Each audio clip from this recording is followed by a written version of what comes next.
everyone. Welcome to this week's Karma Cards.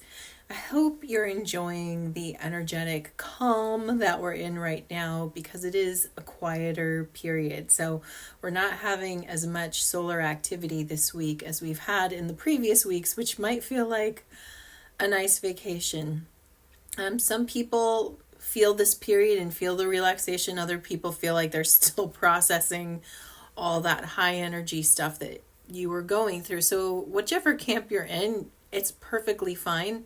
I'm just letting you know that the energy is quieter this week. Astrologically speaking, there is a lot of stuff going on. It's a big shuffling week. So first, that starts with Gemini season, just started on June 20th. Today is the 21st when I'm recording it. So we've now moved into Gemini season.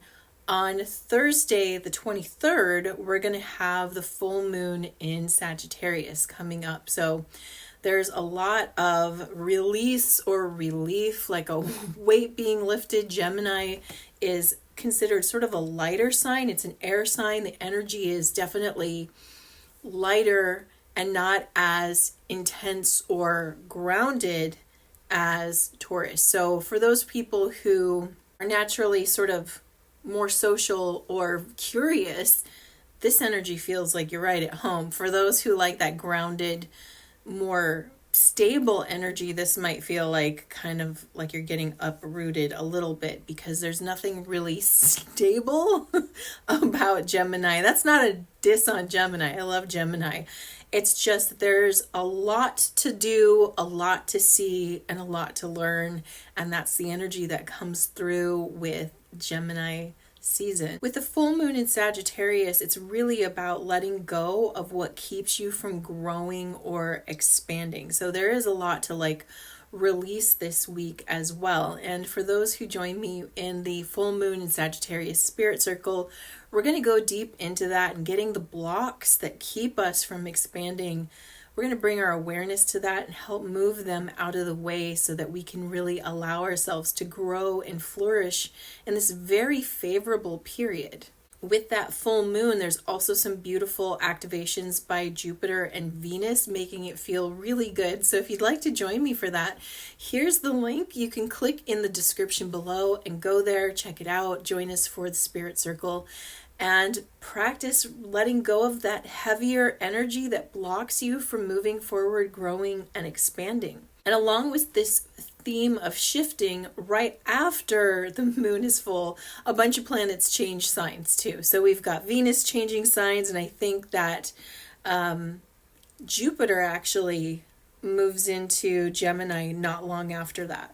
Yeah, so the two benefics, Venus and Jupiter, will be making a move into Gemini. Venus goes first the day after the full moon, and then a few days later, Jupiter will be joining Venus again in Gemini. So this beautiful link between the two benefics in the sky, it feels like this beautiful good luck energy there, conjunct with each other and sort of working off of one another. And that's why I feel like June is going to feel like a much better month for a lot of people. We're going to feel that sort of lighter energy coming into our life, which I think everybody could use a little breath of fresh air, and Gemini promises to bring that. So the message from the team today is a pretty simple one, and it's again about this shift. It's like while the universe is doing a little shifting in the solar system, you can shift with it. And that brings me back to quantum jumping. I've done a video on quantum jumping. I'll post it up here or wherever it pops in, where you can look at it. Quantum jumping sounds really scientific and maybe more intense than it is. It's really getting into alignment with the situation you'd like to find yourself in versus the one you believe that you're in. And belief is the key here, because what we believe to be true, we will make true. And this isn't about denying reality or pretending like problems aren't happening. It's not a type of escape. It's rather an intentional shift to where you want to go. So when life feels like it's not on the track you want it to be on, you can intentionally program in, like a GPS system, this is where I'd like to go. And it's really understanding that what we observe to be true about our life, we will make true. We will work to prove ourselves right. So a quantum jump really starts in the mind, because really we're holding a belief about how life is working out for us right now. Whether you are conscious of it or not, you have a certain belief about how things are going to go, and it's usually based on the past. Because in the past, things went like this, therefore things will continue to go like that. And so many people are living past present. They're bringing the past into their present moment and into their future, always moving forward. And that's where we get that feeling of like being stuck in a rut or stagnation or locked into a routine. And it's simply because on some level we are choosing to go, okay, I'm observing this about the future. If this is what happened before, this is what will happen again. And that's what we experience. And many people get locked into that mindset without even realizing it, and not realizing that they can easily shift it by shifting their mind into future orientated instead of past orientated. Future orientated requires you to make choices before you experience them. For example, let's say you're in a job and it feels like it's stagnating. There's just no growth to it. And that's because from an unconscious place, you are deciding that everything is the same. It happened that way yesterday. It's going to happen that way tomorrow. And you keep living from that place. You are observing that about your life and then creating it. Where future oriented living comes in means you have to make a new choice. And what I mean by that is you have to decide, what else would you like to experience, and imagine you could bring that into your reality now. So it's really about quantum jumping is collapsing time and space together. You are bringing it all into one moment. And this is that meditative space where we're closing our eyes, we're getting in our alpha brainwave state, and we're making conscious decisions about the future we would like to experience. And not only that we'd like to experience, but we're telling ourselves we have already experienced it. And what this does is it gets you to pick a trajectory that you're moving towards consciously. And as you're doing that, you're pulling this future vision into your mind's eye right now. So you're picking a point that seems random maybe, but you're picking a point from your potential future and you're saying, that's the one I want to experience. And you bring it in and you are observing it. You are noticing what it feels like. You are asking yourself, what choices did I make to get here? And how does it feel to have it? You are even, if you want, talking to that future version of you and asking important questions like, what are you doing differently than what I'm doing right now? What got you here? What is it you're doing that I'm not doing? So you could learn that information and bring it into your present moment. And by doing that, you are bypassing all of this stagnating, redundant activity, and now you're moving on to a direct path towards a chosen destination. That as you choose that, you are drawing this to you magnetically. It's becoming the strongest probability on your timeline. So that is what it means to quantum jump. Now, there are ways that you could do this that I think are very helpful if you are good at meditating and you feel connected to visualization. That's really all you need to do.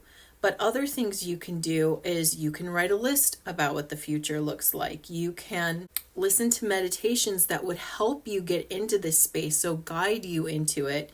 And at the Spirit Circle, I'm going to talk to the group about a technique that I've learned recently that uses water and the power of osmosis, which we've already done inside the Spirit Circle. But we're going to use it to help us make a quantum leap. So if you want to learn about that, I strongly suggest join the upcoming Spirit Circle, because in this one, I'm going to share this technique and you'll be able to have the recording and you can practice it again and again. But it's going to speed up that quantum jump process, because Water holds information and memory. Water holds consciousness. It is a conscious entity in and of itself, and it can help us do this work when we're not so sure if we're doing it on our own. Do we need water to quantum jump? No. But can it help accelerate the process? Yes. And so we're going to be doing that at the upcoming Spirit Circle. Now, the message from the team is really just a reminder of taking your power back, and that we can easily kind of get into a rote, unconscious default situation just by sort of allowing ourselves to only expect what we've already experienced. And this is a natural, I believe it's more of a left hemisphere, that practical, analytical, linear side of our mind that does this. And so when we're not conscious of it, we kind of go back into this space, and we can create, again, that stagnation or just a repetition of what we've already experienced and seen. And the team's just reminding us that you always have the power to change. And sometimes it's as simple as changing how you're looking at it that will create the biggest results. So if you notice that you're looking at your life kind of the same way every day, taking time to consider what else could happen, and not what else could happen in a bracing sort of doomsday way, but what else is possible. And how good can it get? And what would it look like if I actually got what I desire? And following that thread and allowing that to magnetize and come deeper into your life. So with that, let's look at this week's karma cards. All right, if you're new to karma cards, let me quickly show you how these work. I have 3 decks here: planets, signs of the zodiac, and the houses of astrology. And I've already asked my team, what is the message you have for us this week? And I've got 2 sets of answers, a set in red, which are action related, and a set in blue, which are outcome related.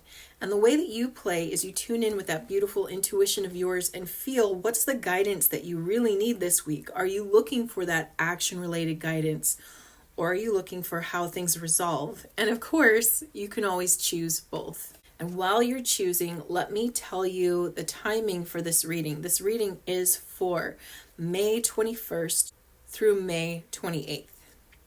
And the flavor of this reading, well, this makes sense. This is the North Node. This is talking about the direction you desire to head in. This is talking about the irresistible pull to where you desire to go. In the sign of Libra, which always represents fairness, harmony, and balance. So bringing balance on the journey.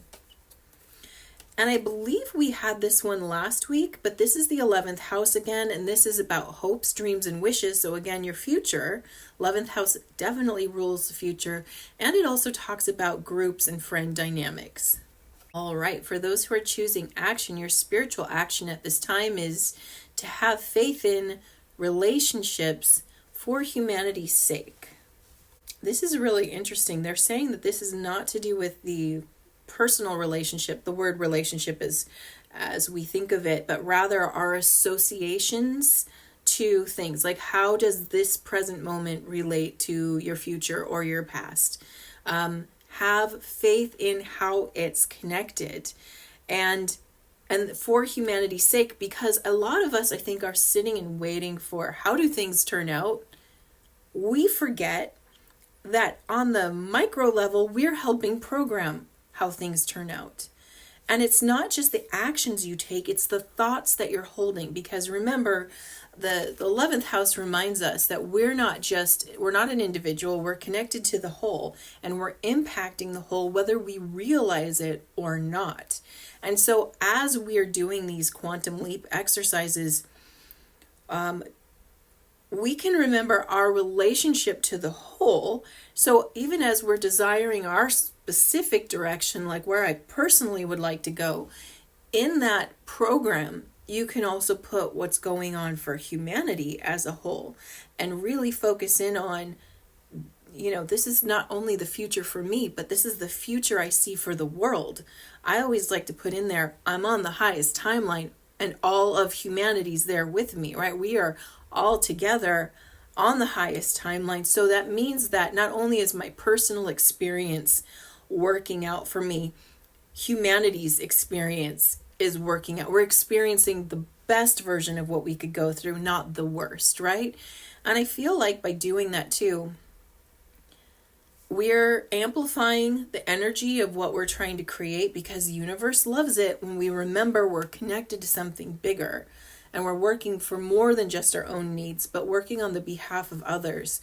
And believe it or not, the simple act of just including the well-being of humanity in your manifestations and in what you desire to create for yourself can help boost humanity. It's like we're little rudders and we're gently steering this big vessel, right? And the more rudders that are like, look, good things, like better things are happening, like we find the means to coexist together in a way that's more peaceful and beneficial to each other.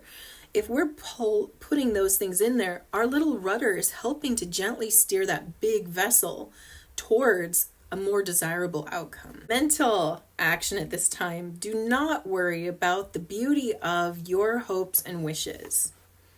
It doesn't have to be perfect, right?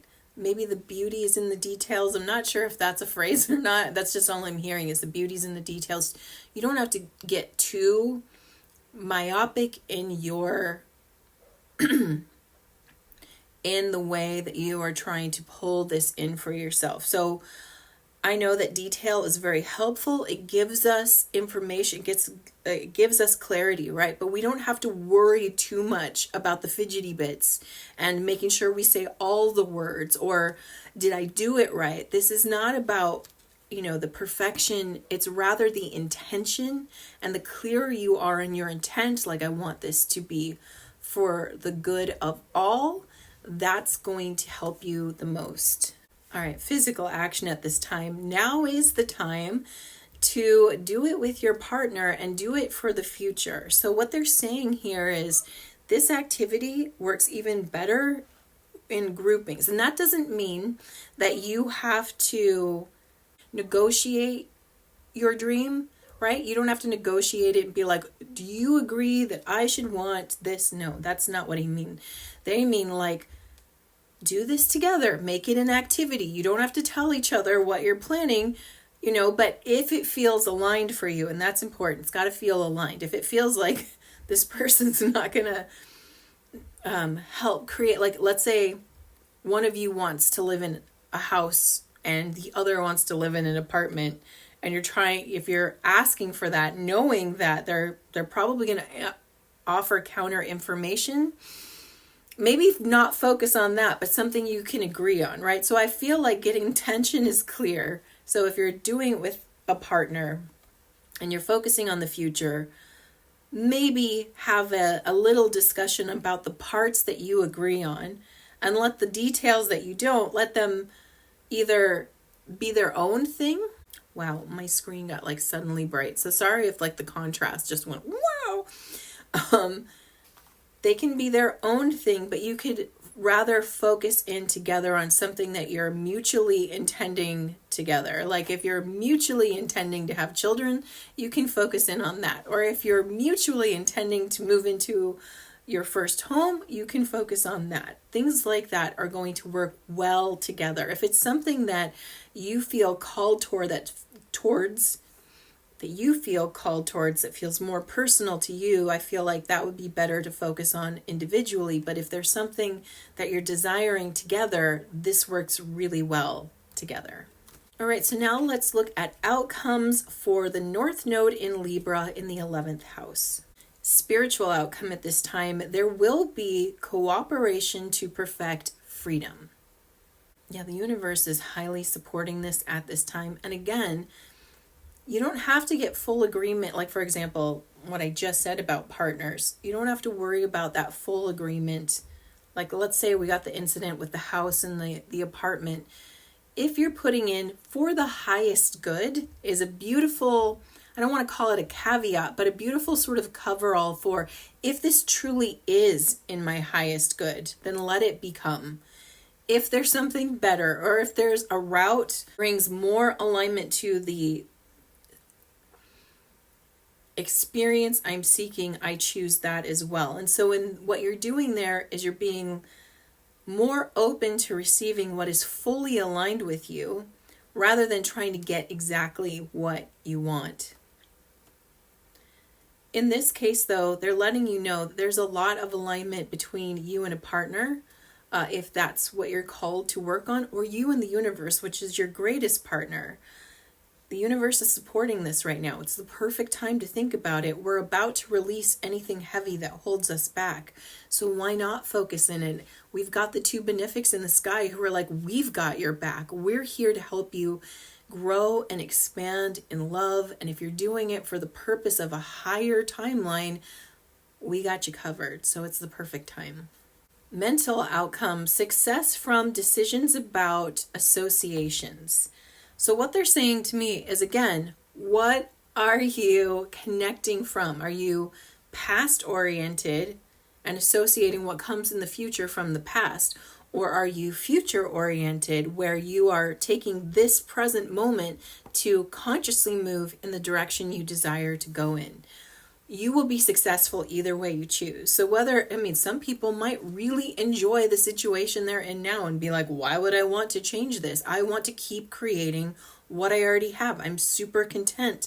Beautiful. So then you will, again, associate what happened yesterday is coming tomorrow, right? That's a positive or successful association. And for those who wish to see the shift and change in their life, who want to grow or expand in some area, whatever you're deciding that the future holds for you today, so a conscious choice about it, you will start to magnetize and draw towards you by actively focusing on life as if that is the determined outcome for you.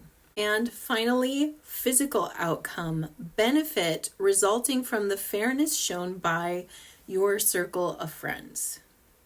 So remember last week when we were talking about groups and associations, and we weren't saying that groups and associations were bad. We were just saying that we are internally reviewing our groups and associations at this time. As we do, we should be getting clarity on which ones feel in alignment and which ones feel like maybe this isn't the right space for me anymore, or maybe it's aligned with a past version of me, but it doesn't align with a future version. Whatever it is you're coming to, it looks like as you gain that clarity, the surrounding group, those who are around you, whether you're sharing it directly with them or not, and a lot of times doing this work, if you're thinking about your future and what you're calling for it, you're usually pretty inspired by it and want to share that information of inspiration. Looks like if you're doing that work of like, is this association like in alignment with me? If you've done that work, what you should see is support and understanding from those who you are continuing to keep in your circle, that you should see that they are